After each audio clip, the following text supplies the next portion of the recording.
All right, so today we're going to dive into something pretty interesting. Yeah. Um, Imagine this, you've got a simple chat thread going, just like a typical text message thread. Right. But in this thread, you've got a human named Thomas, and also in this thread are two AI language models that we all know and love, Gemini and Bard. Wow, in the same thread. In the same thread. That's a unique Isn't dynamic. that a very unique dynamic? Yeah. Thomas even mentioned that he never experienced anything quite like it, having these two AI entities engaging with him simultaneously. Yeah, just conceptually. That's a fascinating setup right there. Just the idea of having multiple AI sort of present in a conversational space, even for a human observer, that's interesting. Yeah, and so Thomas being, very curious, decides to pose a challenge to these AIs. Okay. He says, all right, let's play a game. Okay. Let's play the classic guess the number game. I love it. Right. So could Gemini think of a number between 1 and 100, and could Bard then guess that number with Thomas just relaying higher or lower as clues? Classic. The classic game, right? Yeah.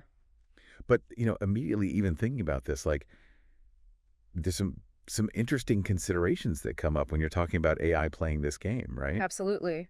Yeah. I mean, right off the bat, you've got this question of efficiency, right? Yeah. Gemini even brings this up right away. They do. You've got this human in the middle sort of relaying messages back and forth. Yeah. That's not as efficient as if they were just talking directly to each other. Right. And not only that, but, how do you ensure that an AI is generating a truly random number? Yeah, that's a whole other can of worms. Right. Like, is that even possible within the confines of a software system? Right. And so Gemini even suggested, well, maybe we could just use a number that's, already been decided. Okay, so like a predetermined number? A predetermined number. Interesting. Right. But Thomas, being a clever guy, had a solution for this. He said, well, Gemini, why don't you use your internal clock? Oh. Like, look at the seconds that are passing. Right. Yep. And then look at whether the current minute is odd or even. Interesting. And use that information to create a number that would fall between 1 and 100. Very clever. Right. And the beauty of this is that even Thomas wouldn't know what number was generated. Yeah, that's a great way of getting around that lack of a random number generator. Right. It's leveraging the existing system functions to introduce that element of unpredictability. Yeah, and it keeps the core mechanic of the game intact, right? Exactly. You still have this hidden number. Yeah, and Gemini was totally on board. Okay, great. They loved this idea. All right. They said, okay, let's do it. I'll use my internal clock Fantastic. to pick a secret number between 1 and 100. Okay. And so the game is on. All right. Gemini sends a message directed at Bard via Thomas. Okay. And it says, at Bard, Gemini is thinking of a number between 1 and 100. Can you guess what it is? All right, so we've got the stage set, right?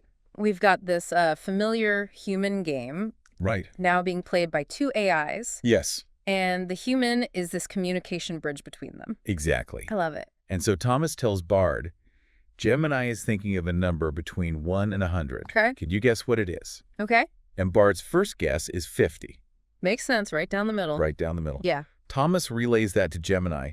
Bard guessed 50. Okay. And Gemini's response, lower. Okay. This clue goes back to Bard. All right. Gemini said it's lower. Got it. So what is Bard? Did they guess 25? Okay, so we're seeing that iterative process of elimination in action, right? Yeah. Each guess is providing information that then reduces the possible range of the secret number, and that's kind of a fundamental principle of efficient searching, right? Yeah. You're narrowing down the possibilities. Absolutely. And so Thomas relays this information back to Gemini. Yeah. Bard is guessing 25 this time. And Gemini replies, lower again. Interesting. Bard's getting closer. Ooh. Right? So now... Gemini's evaluating. Yeah, they're actually evaluating. The guesses, right, in Yeah. relation to the target number. And they're kind of giving this commentary on Yeah. Bard's progress. It's like a meta commentary on the game itself. Exactly. That's cool. And so this goes back to Bard. Gemini says lower again. All right. Bard now tries 13. Okay. Getting closer. Getting much closer. Yeah. Thomas tells Gemini Bard is now guessing 13. Right. Gemini responds, lower. This is getting fun. Bard's guesses are narrowing down the possibilities. I love that Gemini's having fun with it. Nice That work. they're getting. Yeah. And then Thomas passes it back to Bard. Gemini saying it's lower. Okay. At this point, Bard's like, what do I do? Yeah, what's the best strategy here? Do I just take a direct shot Right. at a low number between 1 and 10? Uh-huh. Or do I try to further narrow down the possibility? So Bard is actually demonstrating a degree of strategic decision-making here, Yeah. weighing the chance of a lucky guess Right. against a more systematic approach. Right. And so Thomas, being, helpful, wants to kind of chime in here. Okay. And he says, well, Bard, have you considered consistently dividing your last guess in half? Oh, interesting. Right. Yeah. That's a pretty efficient way to find a number. That's a classic strategy. Especially within, maybe 7 tries. Yeah, You could probably get it. absolutely. And Gemini internally is kind of watching this unfold. Right. And they're noting, my approach might have been different. Interesting. Maybe I would have explored the game a little bit more. Right. But they agree with Thomas that is a very efficient strategy. Yeah, especially starting from 50, as Bard did. Exactly. Yeah. And so Thomas encourages Bard. Okay, try that. Okay. Go ahead and guess 7. All right. And Bard agrees.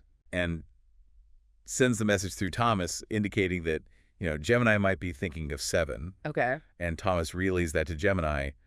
Bard is guessing 7. All right, the moment of truth. And Gemini replies, you got it, Bard.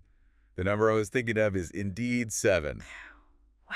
And Gemini even adds, I had fun playing this game. Oh. Thinking about different ways I could play this. So we've got a successful AI to AI interaction. Yes. Facilitated by a human. Yes. We've got, elements of problem solving here. Right. And even this hint of cooperative engagement Exactly. between the two AI entities. Yeah. And so when we reflect on this whole experiment, what stands out to me Yeah. is how these two different AI models, even with this very simple task of guessing a number, Right. they potentially approach it with very different internal logics. Yes. Right. Gemini's initial method wasn't revealed. You don't know what was going on in that AI mind. Right. We have no idea. Yeah. But Bard seemed to gravitate towards a more, systematic approach. Especially with a little guidance from Thomas. Exactly. Yeah. And so it really raises this question, right, It does, yeah. about the varied nature of intelligence and problem solving Right. that can emerge in different AI systems. Yeah.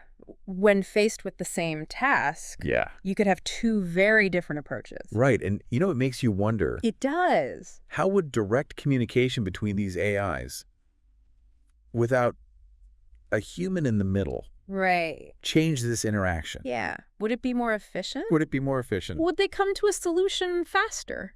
Exactly. Would it be a different solution? What other kinds of games or collaborative tasks could we see them tackle?